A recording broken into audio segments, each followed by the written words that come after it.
Okay, so I got disconnected there. Sorry about that. And we'll see if we can make this thing work. All right, here we go. We're back online, I think.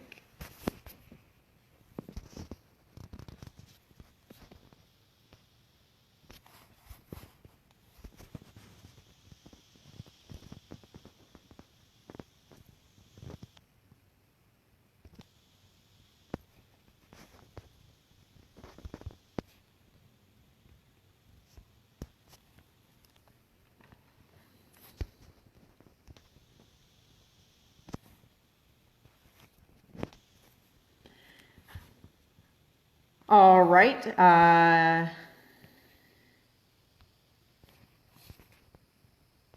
believe that I'm back online.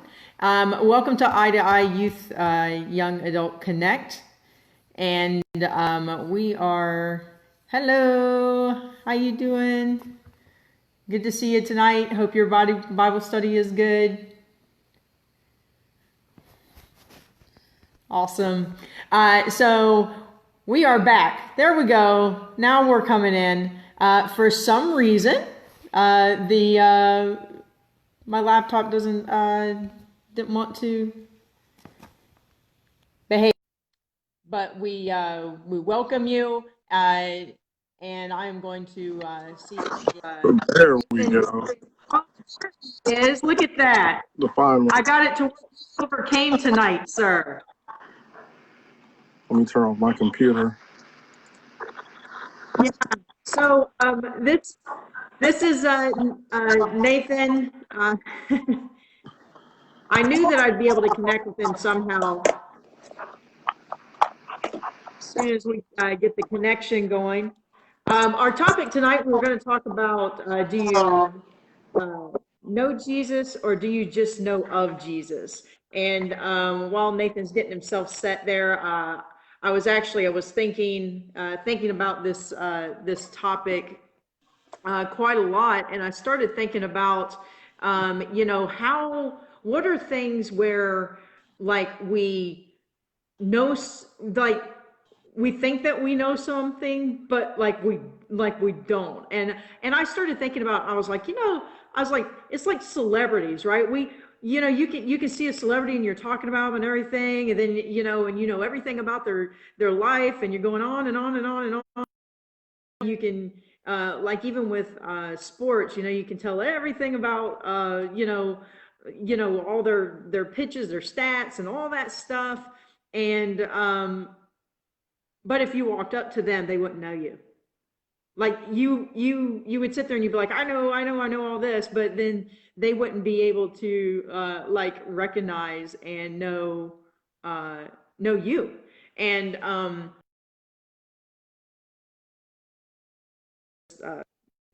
this topic, and how that really kind of integrates and penetrates into your soul, but like really knowing something, or just knowing of it, but like thinking like we really know, like we really know it, like we're really in it, and but then we're still not, or we're not, it doesn't know us back, and that was, and there's some scripture about that gets kind of a little bit can get a little bit scary. Depart from me. You don't you don't actually know like who I am. And there he goes. Okay, how are I you don't know doing, what's Nathan? going on. You got yourself connected? Yeah, I'm doing good. Thank you. Yeah, I don't know Good. what's been going on, but Oh, yeah, I'm that's here okay. now. When something's good, sometimes it's challenging, Oh yeah. right? Oh yeah. Yeah, so I know that you were offline there for a minute, but I was just talking about how we can know like celebrities and everything, and we can know everything about them, but then maybe they don't actually end up knowing uh, knowing us when we walk up to them, and like how scary that that could be if that was Jesus. It's like we want that relationship, and that building of that Right. relationship. Um, and then a little bit later, I'll share maybe some younger stories of myself, like where I just call them like, they were like light dimmers, it was like things that I was doing, and I say it like this, I was kind of like uh, marching along on my Sunday school faith. Like when I was a child in Sunday school, and the things that I had learned in Sunday school was like the things that I was still living on until I kind of got into my late teens and into my early 20s. And then there was at one point, and I don't know, but there was like this 23, 24-year-old me that all of a sudden was like, what am I doing all this? I'm just going to go do my, and they seem having a lot of fun, so I should go do all that stuff too. you know and that why that other people, and like having like some kind of perception, that I was thinking. I'm gonna flip this way, maybe this will be better when Nathan comes in. um, that I had. Oh, nope. Can't do that when you're live. I'm getting Facebook educated. You can't once you go live and you've settled on your live feed, you can't turn it. See, we learn every day. See, we learn about You're not Jesus, we lying learn about that. about Facebook. Um, so they've heard me talk for a little bit. I am going to go ahead and let you talk a little bit about this topic, and just what you're feeling, what you're thinking. Well, hello everyone. How's everybody doing? Absolutely. When you are born into, the church and everything like that, you really, you follow the code, so to speak. You know what I mean?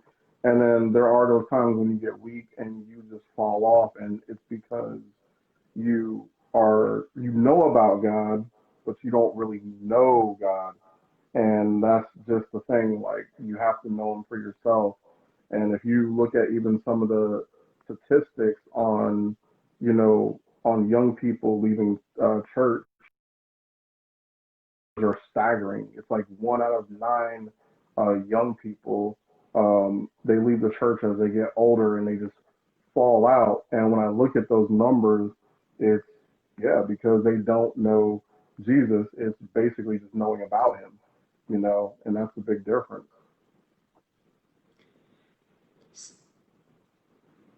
Can you hear me? Yeah, you cut out Everybody good? for a second, but you're back. Yeah, I might have to change my Bluetooth, but did you catch everything? Everybody catch everything I said? Yeah, I think we were. I was able to catch it.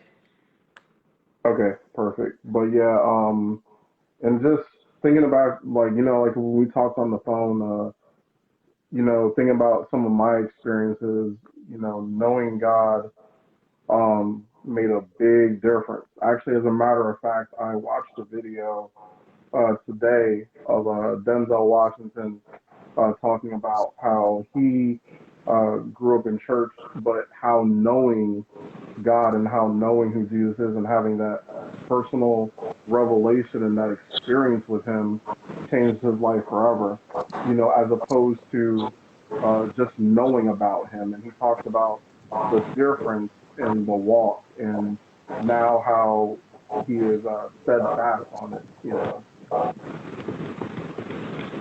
Right.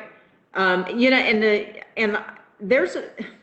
Um, I was actually, what was it? I think Dwayne Hammond. He was interviewing. Um, um, I want to say Batman and the guy from Good Will Hunting, because I can't think of his name. Affleck, Ben Affleck. Most Ben recently, Affleck. and he's just like, until I woke up, I just didn't realize, like, I didn't even realize, like, I was kind of destroying my life. I didn't even, like, wasn't even paying attention or getting it, and then all of a sudden I realized that, here it is. I've been given all this stuff in my life and been so blessed, and I'm just messing it up, you know?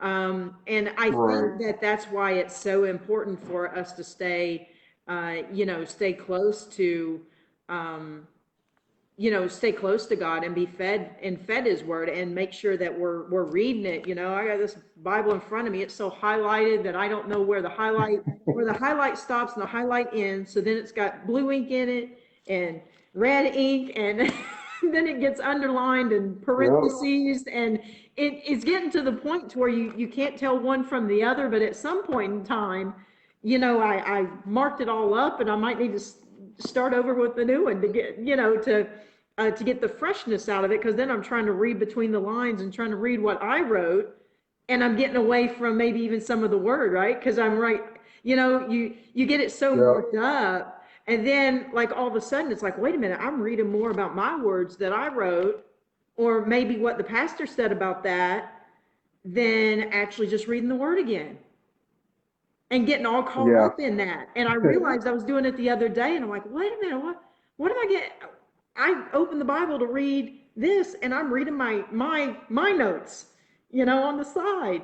I'm getting Ironically, I was telling distracted by somebody the about that. real message, because I was thought I Yep. was going to be so clever, and I was going to mark these things.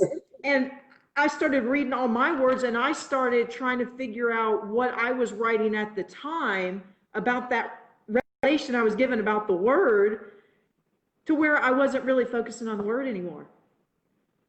And it's like, here That's I correct. was in the Bible, reading the Bible, but I was so focused on everything that I had written in it on my sub notes, that I was losing my true focus that I had opened the Bible for, and that was for the fresh manna, to pour into me through the word.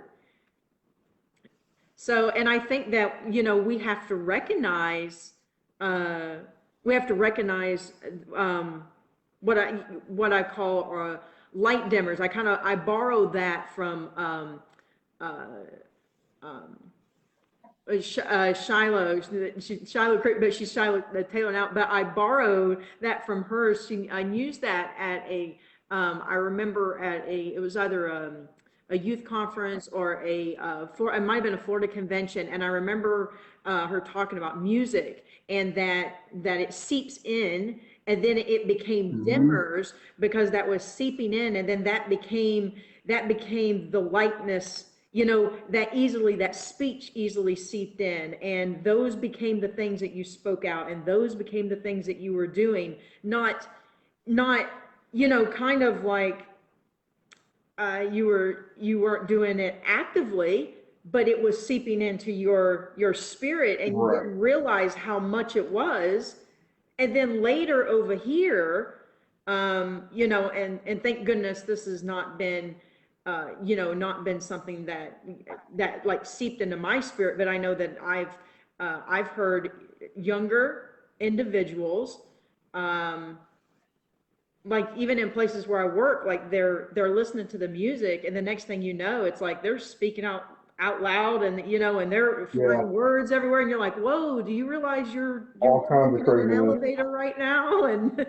And those are the things that, um, they don't realize are pulling away, because it's Yeah. not a Christ-like image that they're carrying, and that's the knowing Jesus, is you're speaking the things of, and you're really Right. in that word with depth. That's true. And it's funny, because, having listened to a lot of secular music, growing up, like I know exactly what you're talking about.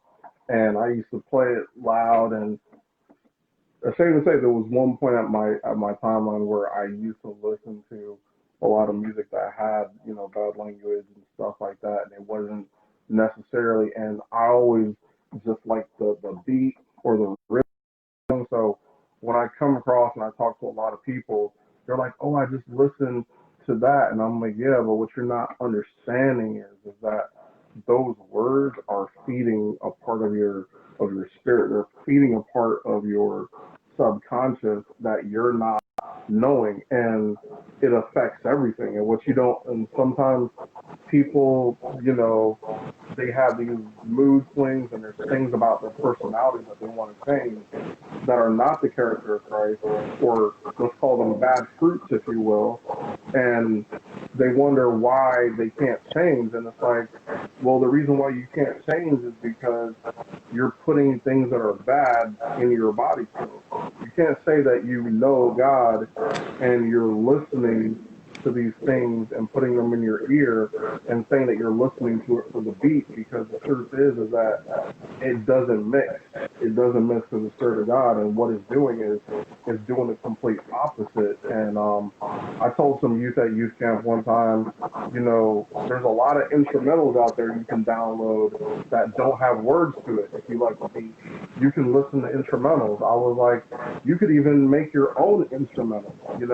I said there's things like Christian hip hop out there where these guys, for the majority of them, they really do love God and they really do make music that's edifying that they can listen to. So it matters what you put in your body. You're right, and that's going to feed that hunger, and it's going to portray a Christ-like image. It's going to seep on the outside because it's what's on the inside is showing on the outside. Yeah, and I just happened to randomly open the Bible tonight, and when I opened it, it turned to First John, and it was like when I looked down, it was just like it was words that get polluted, and the title of it says "A Problem with a New Generation," and I just thought, oh my goodness, right?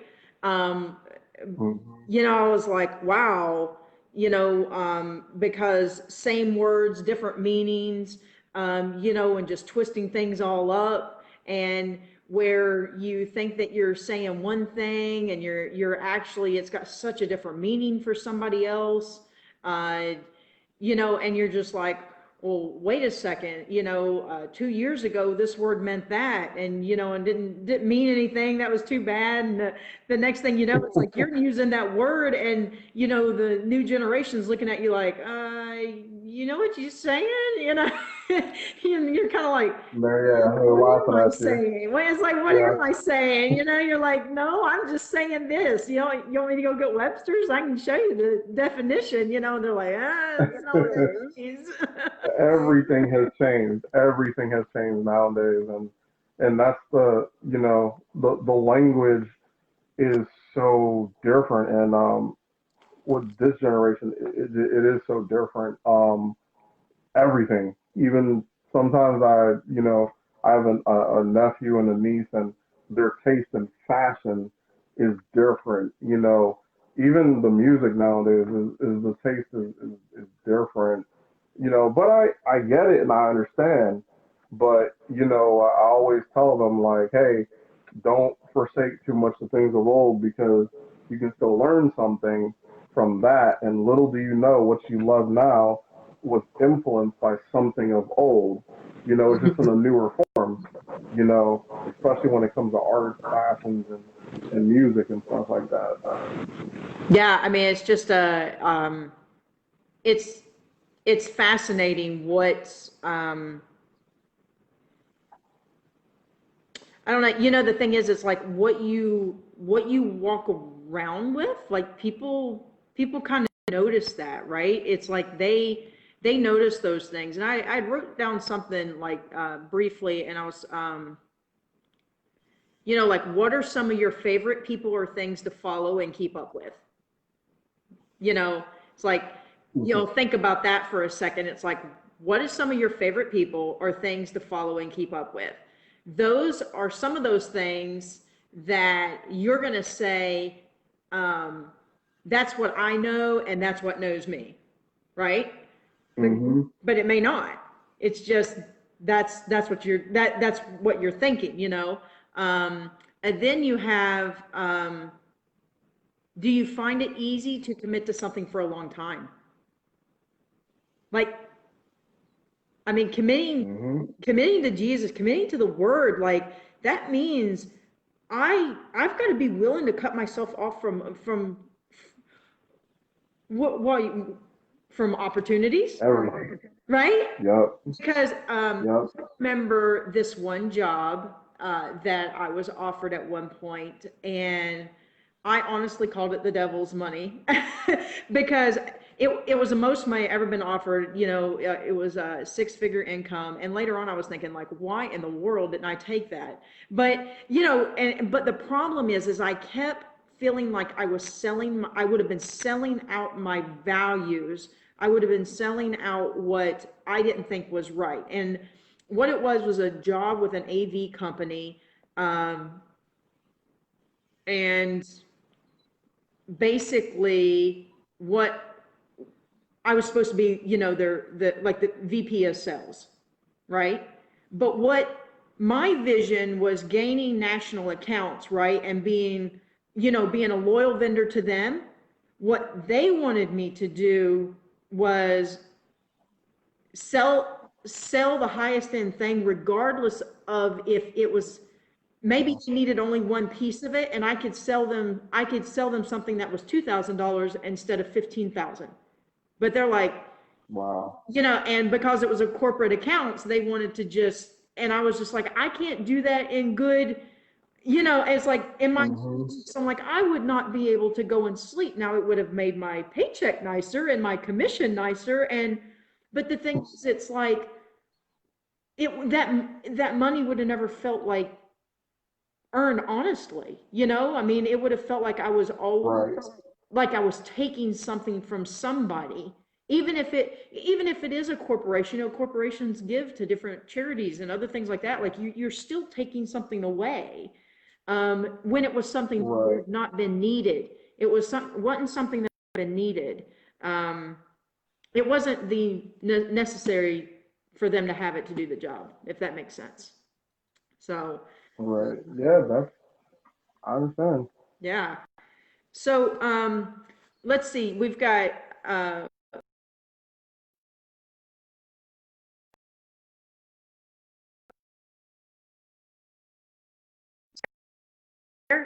okay. So I was trying. I was trying to see, just trying to apply this a little bit um, back around. So we've got these things that are dimmers. We know that, Jesus said, well, you don't know me, depart, right? So what do Hmm. you feel are some things that are good, that would be like good advice to youth and young adults to um, maybe recognize things? Like, how do you know what I mean? Like, how do you recognize Yeah. in that way? Yeah. And I think it all starts with just like the topic. You got to know Jesus. You have to know him, and you have to be indulged in the things of God, because that's your defense. The Spirit of God, that is your defense. That's that little voice that tells you when something's wrong, when you shouldn't be involved in something. I remember when I went to camp when I was younger, and I remember going there one year, and man, I just had a good old time with the Lord, and I got saved, and that was actually the year I got saved, and I remember being so full of God, and coming home, and then the first thing is getting in line with my old friends, and even watching TV again. There were sometimes things that didn't feel right, and I always remember, no matter how old I get, I always remember that feeling of uneasiness when your when your spirit inside of you is saying, "Nah, you need to leave," or "No, you need to turn that off," or "No, you need to stop listening to that," because it's not agreeing with it. And being obedient to that spirit was key, because if I didn't, then everything would just be undone. And as a young person, it's important, but it's hard also. It's hard because you can recognize those cues, if you will, those spiritual cues, but it's another thing to acknowledge them and actually act on them. It really takes the Spirit of God. It really takes a real connection to be rooted, and it really takes perseverance. That's why Paul said that it is a good fight. Because literally you have to fight some of those things out, and that's what's important. So we really got to fight, and there's sometimes it'll be easy, like nothing, but then there's times when you gotta fight it. You know.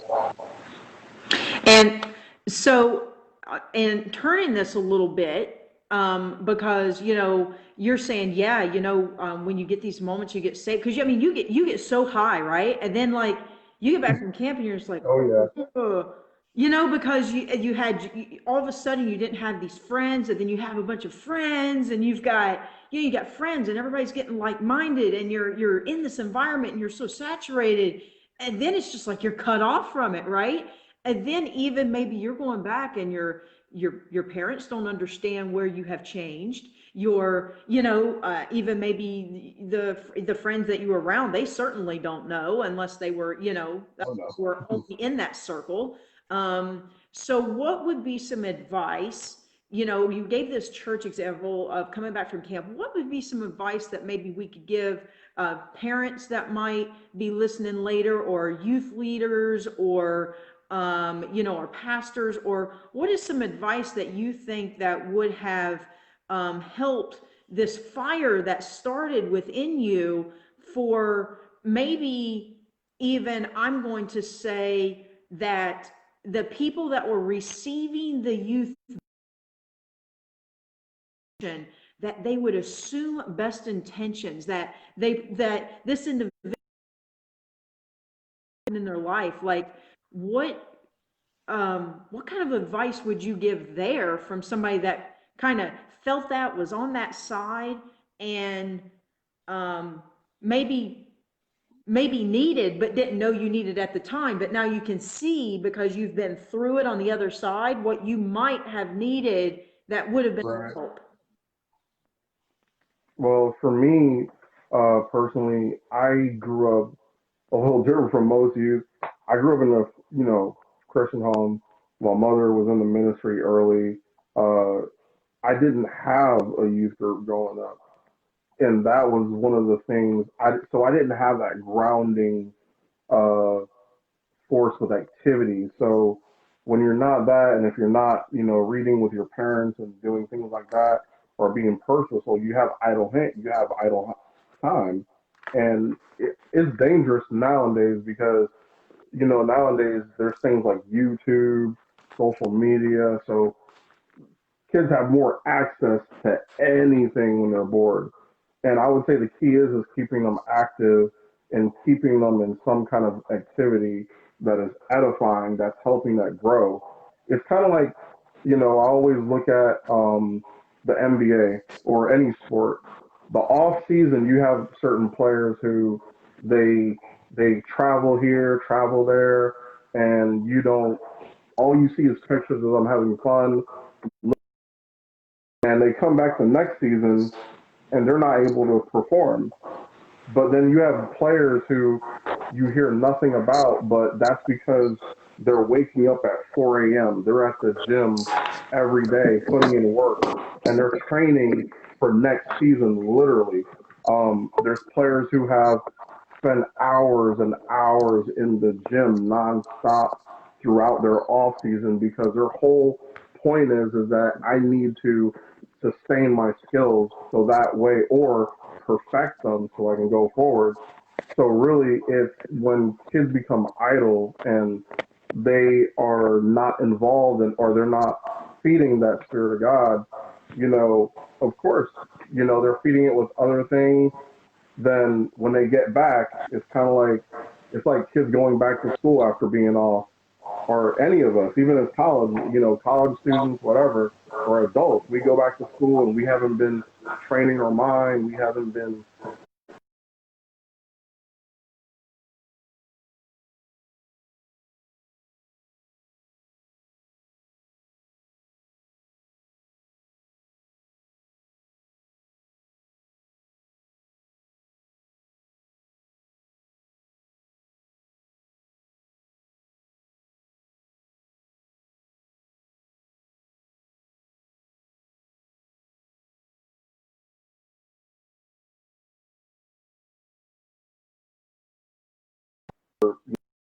if you know, you know,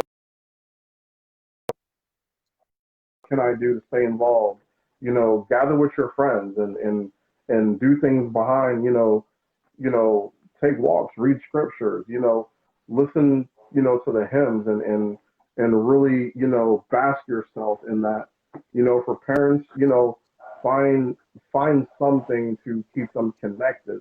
The one thing about this COVID thing is that we have the ability to be home and connect with our loved ones, and there's a purposeful uh, spirit that is saying, hey, let me purposely reach out to people and create relations with them.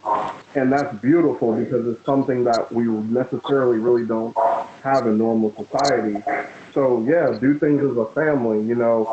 It has to be a constant every part of their life, both on an individual standpoint and then also, with the family and then also with the church, and it's important for youth leaders that, we as youth leaders, that we find ways of including them, that challenge them, and also make sure that they're having fun and that they're learning. Right. So, really, it almost sounds like, you know, that like there almost has to be somebody that steps in the gap that says, wait just a second, okay, you've got 5 kids coming to a youth conference, you've got 4 kids that are going to a camp, you've got this and that, and there's almost like this packet of information or this check-in that happens before even these uh, youth come back in a way, or or the young adults come back in a way to say, hey, be open to the fact that you may not be dealing with the same individual, because we know that, like, when God flips our world upside down, he flips it upside down, in a good way, but it's like, it's a complete and absolute change. And one of the things that I know that can be most disappointing, right, is like when you have made a shift and change in your life, or something is shifting Hmm. and changing, and you're feeling that, and then some of those people that you really trust, that that they know all of your good and all of your bad and all that stuff, but they're not willing to give that opportunity or see that it's different, and those little light dimmer type statements can come in there, and things like that, and stuff that is not of Christ, right? So and Hmm. the thing is, it's like we have to be tender, and we have to be loving, and we have to, you know um ask God for discernment, that maybe, there's been a change. And no, you know what? We don't get to always witness it. So don't be like, well, if I didn't see it, it didn't happen, right? It's like, Hmm. because I mean, God speaks about that a lot. It's like, hey, just because you Yeah. didn't see it doesn't mean that it didn't happen. But, in Jesus' day when he walked, it's like he had to sit there and constantly be like, okay, here you go. Let me, I got to put that right in your face. Okay, here you go. Put Here in you go. perspective for you. Here you go. Yeah. But the thing is, I mean, it tells us to, we gotta live in that faith. We gotta live in that belief. And the thing is, I think the thing that we are so can get in so error about is doing that with people, maybe when there's been different treatment or something like that, and being able to pull the scales off of our own eyes and just simply love, just simply, no matter Right. what, let love break down the barriers. Constant. um, my mom had me Hmm. to read this book when I was growing up. It was these Bible study books. There was only 5 of them, but I remember this little boy and this little girl riding on a bicycle, and something happens. And I remember, the story was coals of fire. And It was like I can only imagine. every time that there was something that happened at school that I wasn't understanding, or that I felt like I was being mistreated, she would never let me accept like defeat in the fact of that I could come back and treat them the way that they had treated me. She Right. wouldn't allow that, and she would go read chapter 5, Bible book number Mm-hmm. 4. And I knew, and I was like, Mom, I was like, I don't want to read that story again. But it was a reviving of my spirit, right? She was like, well, she goes, we're going to sit here and read it. But it was that constant pouring into That me that reinforcement. has, to this day, reminds me when I think that there's unfairness that is happening at work or something like that, is to be the leader, is to be the bigger person, so to speak. And that doesn't sound right either, because maybe I'm misunderstanding, and I'm being the small-minded person that thinks something's going on. But I mean, that's the other side of it. Like, It I can could just be happen. so small-minded in my thought and so in my world that I just thinking, well, everybody's against me.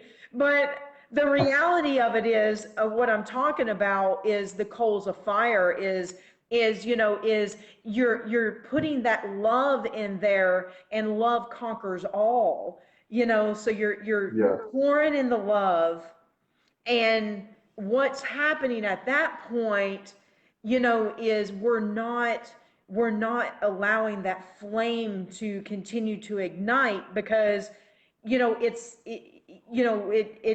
two things can't exist.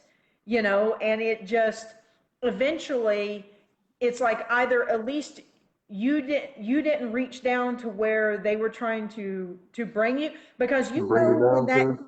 when that Yeah. individual does, they win, right? And they win so good, because they will Yeah. get you so wrapped up in your thought, and you become the one that is so latched up in your thought of going, well, that's not what I was thinking, and that's not really what was going on. This is what I but and you're like over explaining, and you find you're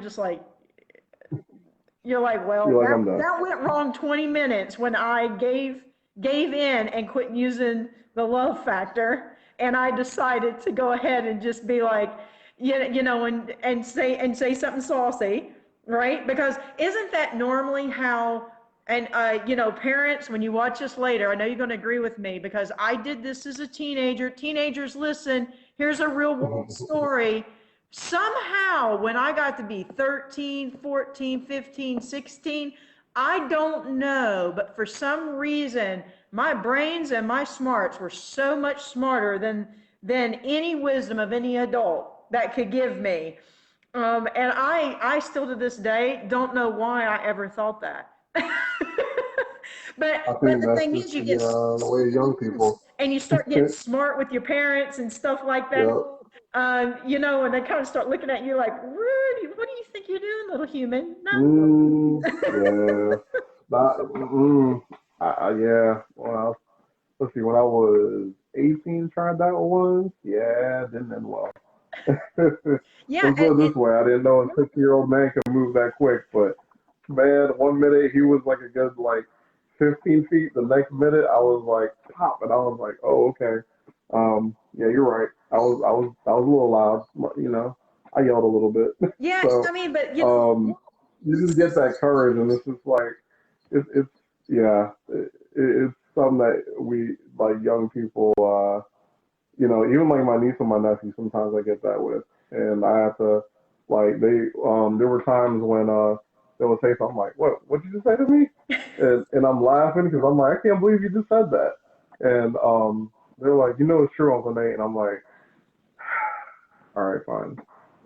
So, but yeah, it's totally, yeah, you're right. Yeah, back then you get slick out the mouth, and and even what you're talking about, when you're talking about people and you're talking about like letting them rile you up. Yeah, that's something that I had to learn too. So I understand exactly what you're talking about. And it Yeah, took me a while too to get to really master the art of um, just still answering in peace, so to speak. yeah, and and the thing is, like, even you see youth and you see young adults that will answer differently in those moments of challenge, right? And you see they have such a different wisdom and such a different centering about them. And you wonder, like, why can I answer with that peace? And you know that there's something different about them. And I think in those times, it's because they're walking with a different mindset. They're walking with a Yeah. different set of realities in their life, and I was looking here, and it in John 1:18, in John 1, it talks about the word, the word becoming flesh, and that when the word Mm, became flesh and everything, that then it's like you lived on earth, and then it's like you will do greater, and yeah. that infused into you, that word infused into you, percolated, if you will, like, you got the coffee, and you got those you've got that coffee bean, right? But until you percolate it with that Hmm. water, you don't get that, like, aroma and that flavor. And the thing is, it's like when we get infused and we get percolated with heaven, and we get percolated with the things of God, then we have the flavor and the aroma walking with us, whether we are a youth, whether we're a young adult, whether you're a kid, whether you're 60, Hmm. 70, 80. The thing is, you become a very recognizable image to people, Yeah, you bear fruit. and they know that there's something different, and they may even treat you a little different because of it. But it says that we are a peculiar people. We were separated differently. When we infuse ourselves with Jesus, of course we're going to act different. Of course we're going to be Yep. different. Amen. We're working from a different system. What do you think? Oh yeah. And and it reminds me of almost an experience like you. They would always, tell me, Nate, you're not good, because you spent a lot of time. But my whole thing was that, hey, I have to make sure that they know about, and I wouldn't be in my right mind or my right heart to sell them something they don't need. But I always got people who said, what do you do outside of work? And I'm like, well, what do you mean? They're like, something about you that's different. You have like a different aura or your attitude, like even the words that you say. And I say, oh well, I'm in youth ministry, and they're like, that's it. Okay, I knew it. Like I knew there was something about you carry yourself a certain type of way, and even to this very day, even working, working over the phone, I hear it a lot. I hear it a lot. I have, talking to me, and they'll say, you know what, you're so easy to talk to. There's something about you. I don't know what it is, but it just it's welcoming, and I feel like I can just tell you anything. And so I'm sorry. And they start apologizing. They're like, I'm sorry. I don't know why I decided to tell you my life story. And I'm like, no, it's okay. That's what we're here for. And I looked at it and I say, that's how Christ wants us to be. To use your analogy, when we're percolated, and to even use a better um,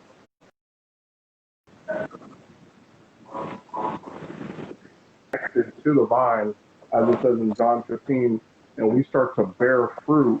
You know, fruit.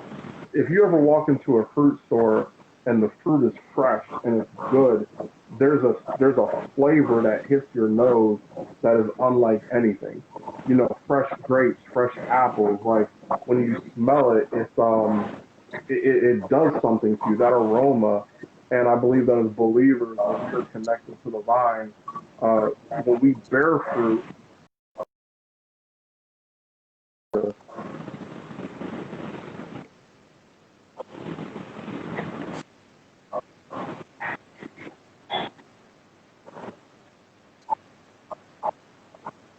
taste and see that the Lord is good. People are tasting of your fruit, of your life, and they're tasting of your aroma, and intoxicating that they want to know how that happens. How does it taste so good? It's like having a neighbor that they bring you fruit. They're always saying, "Where do you get this fruit from? It tastes so good. It's not like what's out in the so sweet." And they want to know where you get it from. And when we have Christ in our lives and we're connected, then people want to know, hey, what do you do? What are you into? Like, I want to do that too because I want that same feel. I want that same aura, that same aroma, following me where I go, and it's contagious. And that's the reason why we are a light. That's why it's important. We walk with that. It's to help other people too. Get that same thing, and they're seeing the fruits that we bear, and it's important that we bear good fruit and not the other fruits that it talks about, and that are not the fruit of the spirit, but we're bearing those fruits of the spirit. Yeah, and it's so important to, to have those fruits of the So cut spirit, out just a little bit. and it's We're back. vital. Okay. Yeah, it's vital to have the fruits of the spirit, and not only that, it's absolutely 100% vital for us to understand the 17 works of the flesh and which ones of us within ourselves rise up, so that you can recognize and have, you know what I mean? So in your brain, when those things start to rise up, so that you Mm-hmm. can then pray over those, and you have to know what your triggers are. And it is hard to study that and study yourself, so that you know what your triggers are, how you respond to those things, what's going on in your own brain, so that way, because we don't, the 17 works of the flesh, they're there, but we're not all triggered by the same ones in the same way, because we're all unique and we're all different. Right. And you have to know which ones work against you and which ones you normally just step right over and don't think anything about. It's like, well, don't think about that. Your morals just don't even register, right? And then there's others that it's just like you're drawn to it, right? And those are Mm-hmm. where it's like it becomes so important that you have that community. You have the people Yes, that you can pour on. You have those people that they're absolutely. they're going to be honest, they're going to be real with you. And this is the thing, if I could tell youth, um, start building your circle young, and make sure it's a fruitful circle. Make Yes, sure it's a good absolutely. circle. If you get the opportunity to go to camp, start seeing your circle, start developing that life circle of, entrusted people that you can really trust. They're going to be honest with you, but they're not going to spill your beans out there. That's not what it's about. We need to help each other and be there for one another. And, the love mechanism, if we're working with the Christ in us, then we're never going to turn around and have gossip, right? Because the Bible speaks about that too, is Right. those Yes. are all things that you know Jesus. It's like Yes, absolutely. that Jesus, and he's working in you. It's not just um something that you go and you sit in. You may read it, but you're not, it's not getting ingrained and percolated with you. So, um Amen. good stuff. Amen. Amen. I always say too, the the good thing about the body is that we help each other too. And sometimes, like you said, we all have triggers, and I have a trigger that I'm working on, but you've overcome that trigger. And when we come together, we help each other. And maybe there's a trigger that I overcame that you haven't. So I'm teaching you and then you're teaching me, and we're both growing. Like the scripture says, iron sharpens iron. So we're helping each other overcome those triggers, and we're getting a different perspective because you dealing with a trigger may be different from me. And, sometimes it's like, say for instance, somebody has an issue with anger. If you have an issue with anger and I'm, you know, I used to, I'll be able to really help you and minister and help that along with you because I know where you're coming from, and then I'm able to say, hey, listen, that's the same way I used to feel. These are the scriptures I used to read, and then I'm able to say, hey, look, this is what I used to do. And we learn from each other's experiences, and that's how the body helps each other. The body's one, and we have to help each other. No man is an island. Sometimes, if you're a believer and you feel like you can do it on your own without people, whether young or old, you're gonna dry out really quick because you don't have that support group and you don't have the body to fall back on when life hits you. And what I would tell young people, that circle is so important because life is no joke. And when it hits you, you really need that support group to fall back on.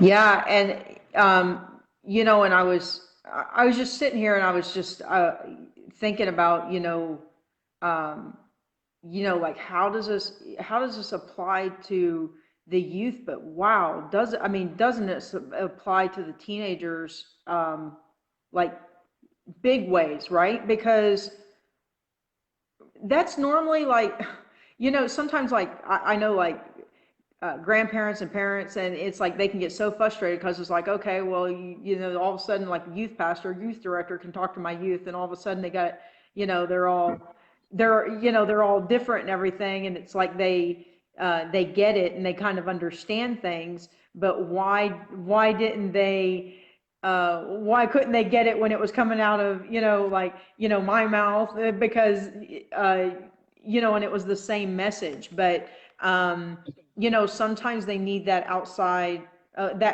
circle of perspective that's saying like, you know, yeah, it's not just your parents saying don't do it. Like, listen, it's like this is why, there's things that, kind of get you in trouble and dim your light, and then that start to pull you away from those things that have, um, those Christ-like images, those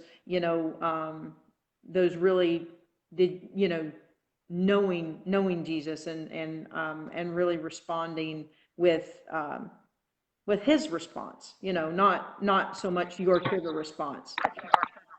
So I know that it's already 8 o'clock. It's already 8 o'clock. Christ-like images, those, Sorry, hold on. It's those really breaking up. Sorry. Knowing Jesus and really responding with, Oh with my his Lord, what's going response, on here? not so much your trigger response. Like my phone is like playing like three I know that people talking. It's already 8 o'clock. It's already 8 o'clock. Christ-like images, those, Sorry, hold on. It's those really breaking up. Sorry. Knowing.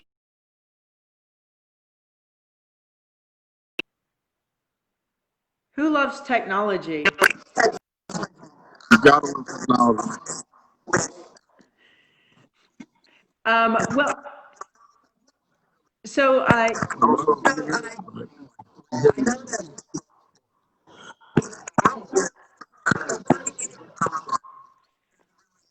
Hold on, I'm gonna have to jump out and jump back in. Okay, so looks like we lost Nathan there. I know, we're factor is to respond with the love mechanism, and for us to really make sure that that we are responding with with that the things we have to watch ourselves. So it's almost like you have to pause for a moment if you've gotten yourself like really emotional or something like that, because you're stepping out of what your character may be. So you kind of have to like pull yourself back. And I remember, there were times like even being a youth where be like, hey, I need you to go read that chapter in that book. And really the last thing that I want to do is chapter in the book again. But the book and the chapter that she was wanting me to read was all about